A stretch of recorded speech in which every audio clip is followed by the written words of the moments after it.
Muy buenos días a todos y feliz viernes 31 de mayo de 2019 en este episodio que es el número 106 de Campaña Abogados, en el que contestamos a vuestras preguntas.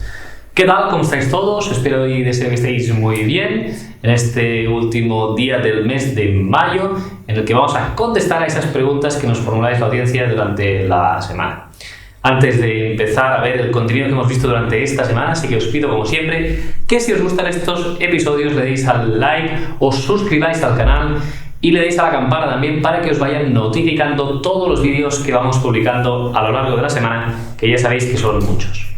Pues bien, esta semana, el lunes, tuvimos, como cada lunes, un caso de éxito, y en este caso es una incapacidad permanente absoluta por un trastorno bipolar. Y el lunes también mi compañero Marc hizo un vídeo en relación a la sensibilidad química múltiple, esta enfermedad de sensibilización del sistema central y que, pues, junto a la fibromialgia y a la fatiga crónica es bastante prevalente. Nos vamos al martes. El martes vimos en un episodio divulgativo que hizo en este caso mi compañero Alberto la edad de jubilación en España y se titulaba ¿Cuándo me jubilaré? Y en el proyecto de misderechos.club entrevisté a una oftalmóloga, la doctora Montoliu, del Hospital Universitario de Castellón, en el que hablamos sobre el desprendimiento de retina. Si vais a misderechos.club, ahí podéis acceder a este contenido. El miércoles tuvimos un podcast en misderechos.club en el que en el episodio número 107 contestamos a las preguntas de la audiencia de misderechos.club, también en formato podcast bastante interesante. Y por la tarde, ya lo sabéis, tuvimos un YouTube Live en directo para hablar sobre el lupus, esta enfermedad autoinmune, que es el paradigma de la enfermedad autoinmune, y tuvimos aquí pues un testimonio sobre el lupus muy interesante, a la Asociación de Cataluña del Lupus y al doctor Cervera del Hospital Clínico para hablar sobre el lupus. Fue todo un éxito y lo tenéis colgado ahí por si os lo perdisteis para que podáis acceder. El jueves tuvimos, como los jueves que solemos hacer un blog post, en este caso este jueves, ayer hablamos sobre la jubilación forzosa, un blog post que se titula ¿Qué es la jubilación forzosa? Bien, y si os parece ahora ya empezamos, después de ver todo el contenido de esta semana, a contestar a las preguntas que nos habéis formulado. Bien, y vamos allá con la primera pregunta que nos hace en este caso Montse Valencia Soto, y pregunta: hola, una pregunta, si se está de baja por la seguridad social, ¿quién paga? ¿Mitad la empresa y mitad la mutua? Gracias. Bien, muchísimas gracias por la pregunta, Montse, y la respuesta es que no paga la mitad la empresa y la mitad la mutua. ¿Cómo funciona esto? Hemos de distinguir entre lo que es la enfermedad común y el accidente de trabajo. En caso de enfermedad común, quien paga es ya sea la seguridad social o una mutua de trabajo, y lo que hacen es pagarle a la empresa, y la empresa con ese dinero te paga a ti, ¿de acuerdo? Es decir, el salario no lo paga la empresa, sino que lo paga la mutua o la seguridad social, ¿de acuerdo? Y eso en función de si la empresa tiene cubiertas las contingencias comunes que se llaman con una mutua o con la seguridad social. Por lo tanto, al empresario no le supone ningún coste el hecho de pagar el salario del trabajador. Sí que el empresario deberá seguir pagando la cotización del trabajador, pero no el salario que se hace vía, insisto, la seguridad social o la mutua. ¿Qué sucede en el caso de que sea accidente de trabajo? Bien, pues en ese caso el sueldo sí que lo paga la mutua de accidentes de trabajo que tenga cubiertas las contingencias profesionales, y también se suele hacer a través de la empresa. La mutua paga a la empresa y la empresa paga al trabajador, ¿de acuerdo? Todo esto es así y debéis conocerlo, y hay esas diferencias entre enfermedad común o accidente de trabajo. Sí que es cierto que a veces hay empresas, ya sabéis que lo más común es que, para la redundancia, estar de baja por enfermedad común y no por accidente de trabajo. Y si estás de baja por enfermedad común, sabéis que cobráis el 75% de la base de cotización, es decir, que no se cobra el 100% estando de baja. Lo que pasa es que hay algunas empresas que por convenio colectivo o por acuerdo voluntario complementan la baja hasta el 100%, es decir, el 75% lo paga la Seguridad Social o la mutua, y este 25% adicional lo suele pagar la empresa porque está obligada vía convenio porque por acuerdo de empresa así lo ha establecido. Muchísimas gracias, Monse, por la pregunta, y vamos con la siguiente pregunta, que nos la hace en este caso Hermini DJ, y dice: muy buenas, me gustaría hacerle una pregunta. Mi tío es autónomo y se dedica a realizar trabajos de yeso y escayola en casas ajenas a él. Mi pregunta es la siguiente: si mi tío tiene que ir a hacer un trabajo a una casa cuyo pueblo está a 20 kilómetros de su punto de salida, o sea, de su domicilio, y tiene un accidente volviendo del pueblo hacia su domicilio, ¿estaría incluido como accidente de trabajo? Muchas gracias y un saludo, Antonio. Bien, muchas gracias por la pregunta, Antonio, y efectivamente sí que estaría incluido, ¿eh? Cuando hablamos del tema de los autónomos, ¿no?, de esa contingencia de accidentes de trabajo, decíamos que si el autónomo, su puesto de trabajo, ¿no?, es decir, su oficina, su empresa está en casa, que todos los accidentes laborales que ocurren dentro de casa no están cubiertos por los accidentes de trabajo. Pero todos aquellos que sean in itinere, es decir, mientras se está desplazando para hacer su trabajo, o in missione, es decir, mientras está haciendo ese trabajo para el desplazamiento, pues entonces en ese caso, si se puede acreditar que se estaba desplazando hacia ese punto para hacer un servicio o estaba volviendo a su empresa, ¿no?, a su casa, pues en ese caso sí que estaría cubierto como accidente de trabajo. Muchísimas gracias, Antonio, por la pregunta. Y vamos con otra pregunta que nos la hace José Antonio Lado Santiago. Dice: hola, buenas, me gustaría hacerte una pregunta. Tengo 52 años, tengo cotizados 23 años y trabajé en barcos de pesca. Me llegó un informe de vida laboral en el que aparece un 0,30, no recuerdo la palabra que usaron, pero era algo de descuento, creí entender. Bueno, sé que si trabajas en lugares peligrosos tienes como una especie de descuento. Me gustaría que me explicases en qué consiste. Un saludo y muchas gracias. Bien, muchísimas gracias por la pregunta, José Antonio. En este caso, los trabajadores que estáis en el régimen especial del mar tenéis un coeficiente reductor de jubilación en determinados casos anteriores a enero de 2008. Y derivado de esas condiciones de penosidad del trabajo de la pesca, de esa lejanía en la que se desarrolla el trabajo en el mar, pues es posible reducir la edad de jubilación ordinaria en hasta 10 años, ¿de acuerdo? ¿Cómo funciona esto? Pues en función de la categoría del puesto de trabajo que ocupabas, pues hay una serie de porcentajes de coeficientes reductores. Por ejemplo, en trabajos a bordo de buques de marina mercante, pues entre el 0,40 y el 0,20%. En trabajos de embarcaciones de pesca, también entre el 0,40 y el 0,15%. Estibadores portuarios, ¿no?, pues tienen un 0,30, y así pues con distintas profesiones. Por ejemplo, los percebeiros tienen un 0,10. ¿Cómo funciona esto?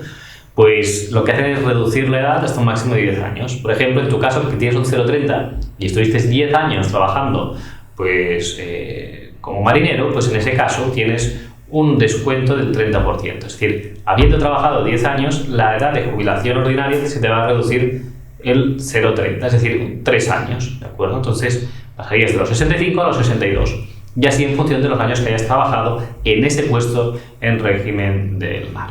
Espero que te quede clara la pregunta, y si quieres nos puedes enviar la vida laboral y lo compartiremos, ocultando tus datos evidentemente, y así lo explicamos con un ejemplo práctico que puede ser mucho más sencillo.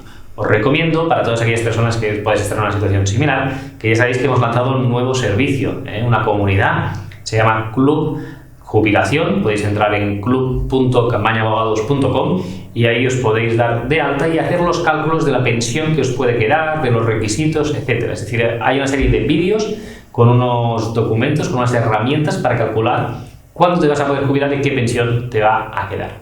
Creo que muy recomendable. Vamos con otra pregunta, nos la hace Ramona Palacios y dice: hola, buenas tardes, yo tengo una duda. Tengo 52 años y 31 años cotizados. Mi pregunta es: ¿con cuántos años me toca jubilarme? Muchas gracias y felicidades por el canal. Mi enhorabuena. Bien, muchísimas gracias, Ramona, por la pregunta y por las felicitaciones que nos das. Y entonces, en tu caso, hemos de decir que ya sabéis que hay una doble edad, es decir, que es de los 65 o una edad actualizada en función de los años que se ha cotizado. Si sigues cotizando todos los años que te faltan, te podrás jubilar a los 65 años. Es decir, si los 13 años que quedan los sigues trabajando, como tendrás pues, 44 años cotizados, te podrás jubilar a los 65 años. ¿Qué sucedería? Y vamos a verlo en este caso, para tu situación, que es de aquí 13 años, o sea que nos vamos a 2000, un segundo.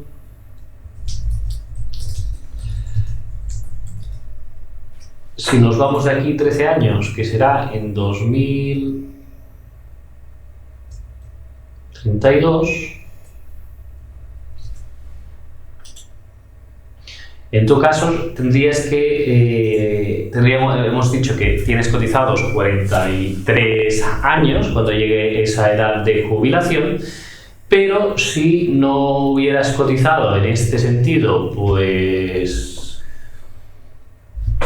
38 años y 6 meses o más, tendrías que jubilar a los 67 años. Por lo tanto, debes haber cotizado 38 años y medio para poder, insisto, jubilarte a los 65 años. Entonces, te faltarían esos 7 años para poder jubilarte a los 65 años y no a los 67 cuando tengas estos 38 años y medio cotizados. Esperemos que esto siga así, porque te quedan muchos años aún para llegar a la edad de jubilación ordinaria y que no se modifique, pero estate atenta a las modificaciones que os vayamos comentando que van surgiendo. Muchísimas gracias por la pregunta.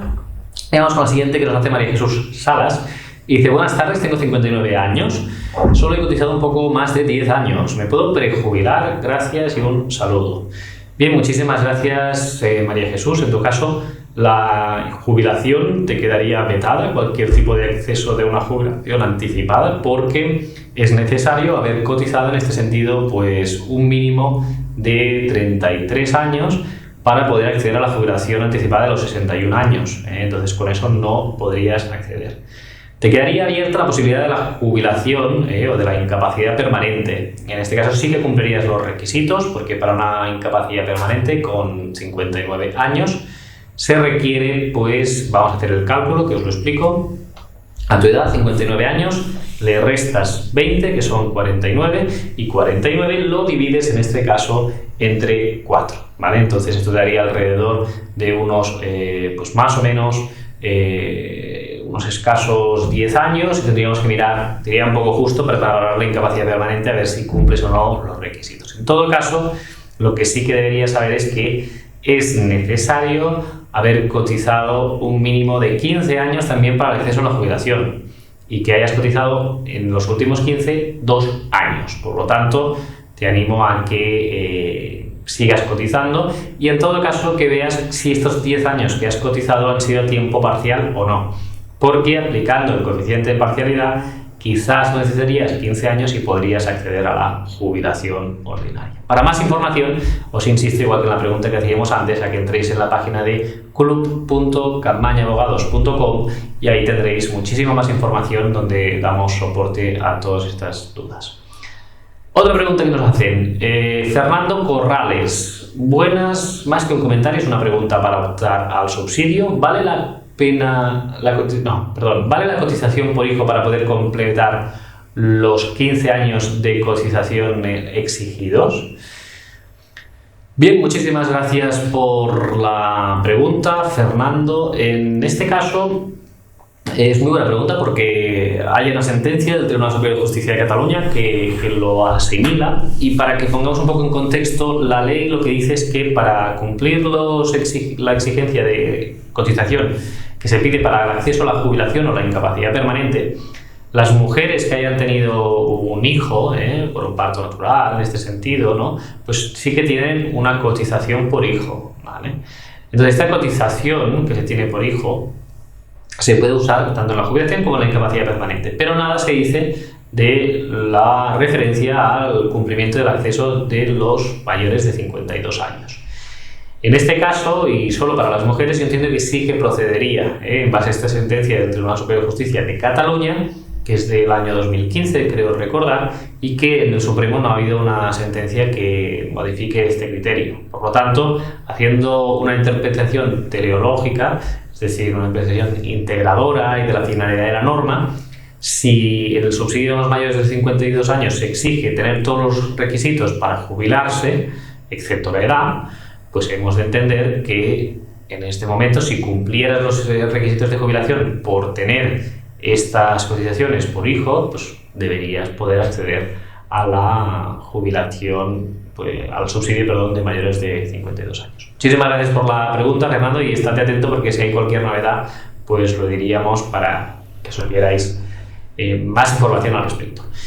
Vamos con otra pregunta, nos la hace Liliana Sánchez y dice: hola, tengo 56 años y llevo cotizados 30. Quiero irme al extranjero, concretamente a Colombia. Cuando cumpla la edad de jubilarme, ¿puedo venir y reclamar mi pensión?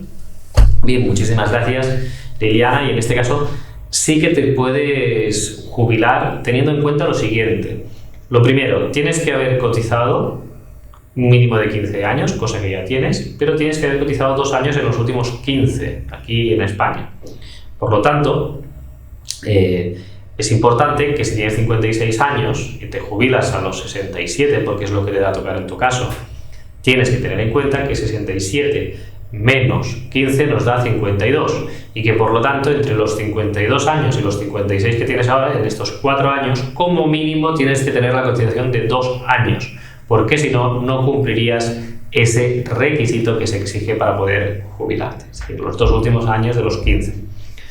Igualmente, también puedes saber que si vas a Colombia y trabajas en Colombia, pues es posible que esas cotizaciones también te cuenten. Hay convenio con Colombia, en España, y que esas cotizaciones te pueden servir a los efectos de tener una pensión de jubilación mayor. Se junta lo que se ha cotizado en los 2 estados y te puede quedar una pensión superior a la que podrías cobrar si solo lo solicitaras en España. ¿Y ello por qué? Te lo digo porque cuando llegues a los 67 y pides la jubilación aquí en España, el problema que vas a tener es que muchos años van a estar sin cotización, van a estar con lagunas de cotización, y entonces te quedará una pensión pues muy bajita, si no la mínima, porque se calculará de los últimos 25 y tendrás pues 13 años, casi la mitad del cálculo que se va a hacer sin cotizaciones, o sea, con una cotización mínima, y por lo tanto te va a quedar una pensión baja. Muchísimas gracias por la pregunta, Liliana, y que vaya muy bien por Colombia. Y vamos ya con las 2 últimas preguntas. Bueno, aún quedan algunas preguntas, vamos aún. Diana Segura nos dice: gracias de antemano a Abogados Campmany, se me acaba el paro y quisiera pedir la ayuda de los parados de larga duración y así poder jubilarme a los 61 años. Tengo 58 años y serían 3 años cobrando esta ayuda, que tengo entendido que me pagan 1.000 euros en esa ayuda, y yo quería contribuir con otros 1.000 para así que no me baje mucho lo que me queda de jubilación. Tengo entendido que es posible con estos 3 años, de los 58 a los 61. Acabaría con unos 43 años cotizados en total. ¿Es correcto todo este planteamiento? Bien, muchísimas gracias, Diego. En este caso, lo que tendríamos que ver es lo siguiente. Lo primero, que te valga la pena. Sí que es posible, no es que te paguen 1.000 euros, el subsidio de mayores de 52 años sí que cotiza por esa cantidad, pero no te pagan esa cantidad, eso no se debe tener en cuenta. Y lo que tú estás hablando es de pagar el convenio especial para pues, cotizar hasta esos 2.000 euros mensuales. Lo primero es ver si vale la pena esa inversión durante 3 años, y entonces esto lo puedes hacer con unas hojas de cálculo para ver qué es lo que te va a quedar de pensión cuando te jubiles a los 61 y ver si esta inversión que haces del convenio especial, si este dinero que estás pagando, pues vale la pena o no. ¿Cómo lo puedes hacer estos cálculos? Pues yo te recomiendo que puedas entrar, como hemos hecho antes, a esta página club.campmanyabogados.com, donde tienes acceso pues, a una herramienta que te ayuda a hacer estos cálculos.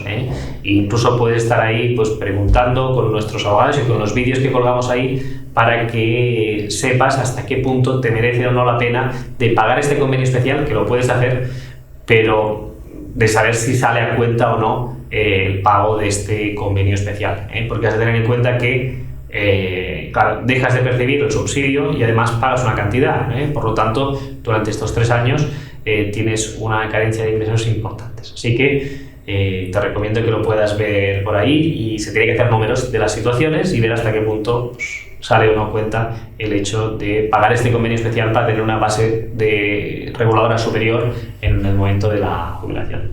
Muchísimas gracias por la pregunta, Diego, y vamos con otra pregunta que nos la hace en este caso Javier Rodríguez Nieto, y dice: hola, primero felicitaros por toda la información que nos dais, luego las administraciones ya se encargan de complicarlo todo. Te rogaría me aclararas una cuestión. Tengo una incapacidad total permanente y un grado de minusvalía del 33%. Y mi dolencia es que tengo artrodesis de las dos manos. Mi pregunta es qué IVA tengo que pagar para comprar un vehículo, un 4% o un 21%. Muchas gracias y enhorabuena por el canal. Un fuerte abrazo. Bien, muchísimas gracias Javier por la pregunta y en este caso debemos tener en cuenta que el hecho de pagar el 4% es por la movilidad reducida.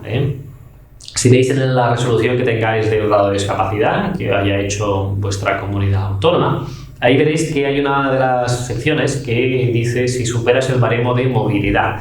Y ahí si tienes 7 puntos o más te dice que sí y si no te dice que no. ¿De acuerdo? Entonces ahí es lo que tienes que mirar ahí. Si tienes el baremo de movilidad reconocido, entonces sale un 4%. Mientras que si no tienes ese baremo de movilidad reconocido, aunque tengas el 33% o más de discapacidad, pues en ese caso no podrás deducirte no podrás pagar el IVA reducido del 4 y tendrás que pagar el 21 pese a tener el grado de discapacidad reconocido. Muchísimas gracias por la pregunta, Javier.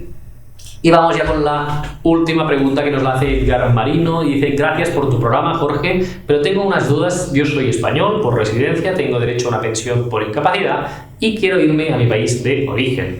¿Puedo perder mis derechos de pensionista o esto es compatible? Gracias, Jorge. Dios te bendiga por ayudarnos a resolver tantas dudas. Mi nombre es Edgar Marino. Bien, muchísimas gracias por la pregunta, Edgar, y la respuesta es que sí que puedes en este caso, pues irte a tu país y cobrar la pensión de incapacidad permanente. Lo único es que cada año vas a tener que pasar pues por la embajada o el consulado correspondiente a dar una fe de vida, y dando esta fe de vida pues seguirás cobrando la pensión. Y tendrás que tener un domicilio de efectos de notificaciones también por si te quieres hacer algún tipo de revisión de ese grado de incapacidad que tienes reconocido. Pero, insisto, no hay ningún tipo de problema ni en viajar ni en cambiar la residencia. Tienes que avisar a la Seguridad Social. La Seguridad Social pues lo que hace es tramitar estos papeles para saber cuál es tu domicilio en el país de destino, donde quieras ir. E incluso lo puedes cobrar en una entidad bancaria del país de destino, lógicamente. Y el único requisito que te obligan es a que anualmente, una vez al año, tengas que acudir con una fe de vida, demostrar que sigues vivo en una embajada o en un consulado de España y seguirás cobrando la pensión y un domicilio de efectos de notificaciones por si procediera en alguna ocasión a revisar el grado de incapacidad que tienes reconocido porque tuvieras algún tipo de mejoría de la patología y que pudiera dar lugar a que te quitaran ese grado de incapacidad permanente. Muchísimas gracias a todos por las preguntas que habéis formulado, aquellos que habéis preguntado, muchas gracias. Y también ya sabéis que intentamos, pues aquellas personas que no se os contestan, que sois la gran mayoría, pues también daros respuesta no ya en vídeo, sino en un comentario en cada una de las preguntas que hacéis en el canal de YouTube. Antes de irme, como siempre, destacar los agradecimientos, que son muchísimos también. En este caso, esta semana destacamos el de Laura Larrondo, que dice gracias por la información, hacéis una gran labor, saludos. Eugenio Ambroa dice muchísimas gracias por vuestra labor, con este vídeo quedan resueltas todas mis dudas y seguro de muchísima gente, mejor explicación imposible. Y Apache, que dice muchas gracias por la información que nos aportáis, siempre actualizada, saludos. Bien, pues a todos vosotros y en especial a estos 3 comentarios, muchísimas gracias. Y ya sabéis, nos vemos el viernes que viene, ya entrados en el mes de junio, en un nuevo episodio contestando a las preguntas de la audiencia. Que tengáis un feliz fin de semana.